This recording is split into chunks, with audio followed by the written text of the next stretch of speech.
Hello guys, ఈరోజు 1 week complete అయిపోయి ఈరోజు తెలియకుండానే 6 డేస్ అయిపోయాయి. మా బాడీలో చేంజెస్ కనిపిస్తున్నాయి కానీ వెయిట్లో మాత్రం చేంజ్ లేదు. స్టార్టింగ్ రావడంతోనే మాకు వార్మప్ చేపిస్తున్నారు డైలీ. సో సేమ్ రొటీన్ కదా, వార్మప్ మళ్ళీ వీడియోస్ అవే ఏం తీస్తామని చెప్పి నేను వార్మప్ వీడియోస్ ఏం షూట్ చేయట్లేదు. నా వార్మప్ స్టార్టింగ్ ఎలా ఉంటుందో నా ప్రీవియస్ వీడియోస్లో చెక్ చేస్తే మీకు తెలుస్తుంది. సో ఎవరైనా నా వీడియోస్ కనుక ప్రీవియస్ వీడియోస్ చూడకపోతే go and check it out. నా వీడియోస్ నచ్చితే please like, share, subscribe to my channel. మీకు ఏమన్నా డౌట్స్ ఉన్నా సరే కామెంట్ చేయొచ్చు. ఈ 2 డేస్ వీడియోస్ అప్లోడ్ చేయలేకపోయాను. యాక్చువల్లీ నేను అమ్మ వాళ్ళ ఇంటికి వెళ్ళేసరికి నేను వీడియోస్ షూట్ చేయలేకపోయాను. సో ఈ 2 డేస్ నేను జిమ్ కూడా చేయలేదండి, అందుకని చేయలేదు. సో ఈరోజు నుంచి అయితే మీకు రెగ్యులర్గా వీడియోస్ వచ్చేస్తాయి.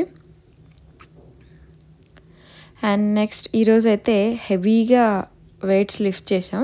పెయిన్స్ అయితే మామూలుగా లేవు. లాస్ట్ వీడియోస్లో వాటర్ ఇంటేక్ గురించి చెప్పాను కదా, మీకు యూజ్ అవుతాయి అనుకుంటున్నాను.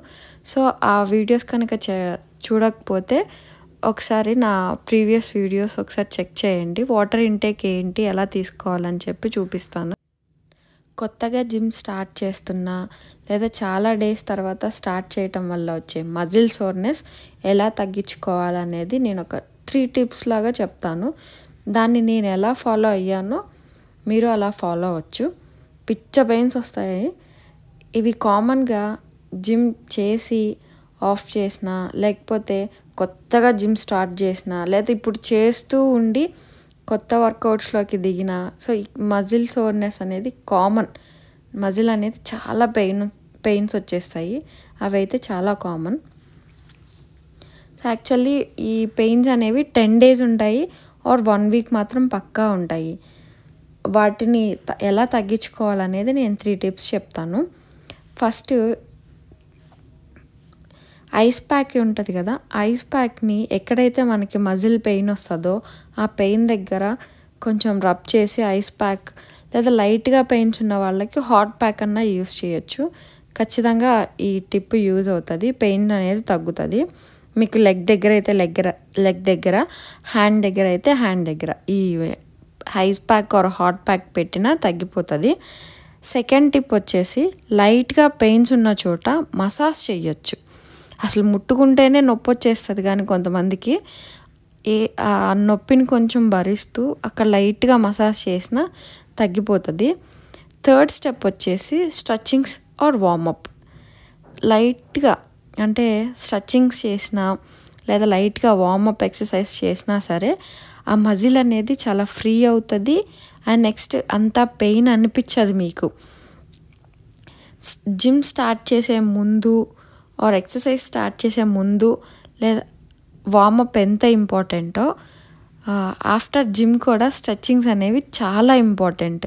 ఎక్కడైతే మజిల్ టైట్ నొప్పిగా ఉంటుందో అక్కడ చాలా ఫ్రీ అవుతుంది స్ట్రెచ్చింగ్స్ చేయటం వల్ల.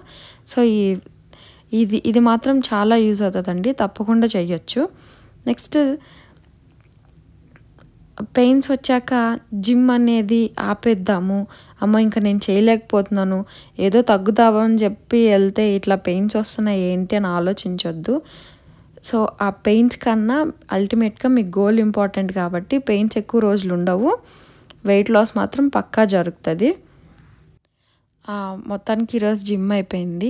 నా బ్రేక్ఫాస్ట్ వచ్చేసి నేను ఒక ఫ్రూట్ అండ్ ఒక దోశ అండ్ గ్రీన్ జ్యూసీ.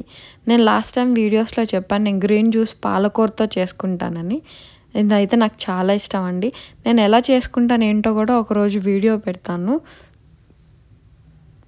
ఒకసారి చెక్ చేయండి. ఈరోజు ఎగ్స్ తీసుకోలేదు, నెక్స్ట్ లంచ్లో తీసుకుంటాను కాబట్టి బ్రేక్ఫాస్ట్లో తీసుకోలేదు. ఆఫ్టర్ వర్కౌట్స్ మీకు పెయిన్ వస్తేనే మీరు కరెక్ట్గా ప్రాపర్గా మీరు ఎక్సర్సైజ్ చేస్తున్నట్టండి. సో దాన్ని మాత్రం మిస్ అవ్వద్దు. మీరు ఎక్కువ ప్రోటీన్ ఇంటేక్ తీసుకోవటం వల్ల కూడా కొన్ని పెయిన్స్ అనేవి తగ్గుతాయి. మన జిమ్కి తగ్గట్టు మన ప్రాపర్ ఫుడ్ కూడా ఉంటే ఆ పెయిన్స్ అనేది త్వరగా హీల్ అయిపోతాయి అన్నమాట. సో మీ ఫుడ్లో డెఫినెట్గా ప్రోటీన్ ఉండేలాగా చూసుకోండి. ఆఫ్టర్నూన్ ఈరోజు నేను కొంచెం వెయిట్స్ లిఫ్ట్ చేశాను కాబట్టి కొంచెం బాగా ఆకలేసింది. అందుకని రైస్ అండ్ ఎగ్స్ కొంచెం కర్రీ తినేసాను. నైట్ టైం మాత్రం ఆఫ్టర్నూన్ నేను అన్నం తింటే నైట్ టైం నేను చాలా తక్కువ ఫుడ్ తీసుకుంటాను. ఒక్కొక్కసారి తీసుకోను కూడా. ఈరోజు నైట్ వచ్చేసి ఎగ్స్ అండ్ ఫ్రూట్స్ తీసుకున్నాను. అవకాడో అండ్ పొమోగ్రానైట్ తీసుకున్నాను. సో ఎగ్స్ అనేది ఎక్కువ ప్రోటీన్ ఉంటుంది కాబట్టి ఎగ్ వైట్స్లోనే నేను ఎక్కువ ప్రోటీన్ బయట నుంచి ఏం తీసుకోకుండా ఫుడ్లోనే ఎక్కువ ప్రోటీన్ ఉండేలాగా చూసుకుంటాను. ఎక్కువ మన ఫుడ్లో ప్రోటీన్ ఉండేదంటే ఎగ్సే కనిపిస్తాయి కాబట్టి సో మామూలుగా ఎగ్సే తీసుకుంటూ ఉంటాను నేను. డిన్నర్ మనం ఎంత త్వరగా క్లోజ్ చేస్తే అంత మంచిదండి. మ్యాక్సిమం నేను డిన్నర్ అయితే 6 to 7 లోపే క్లోజ్ చేస్తాను. తర్వాత ఏం తీసుకోను.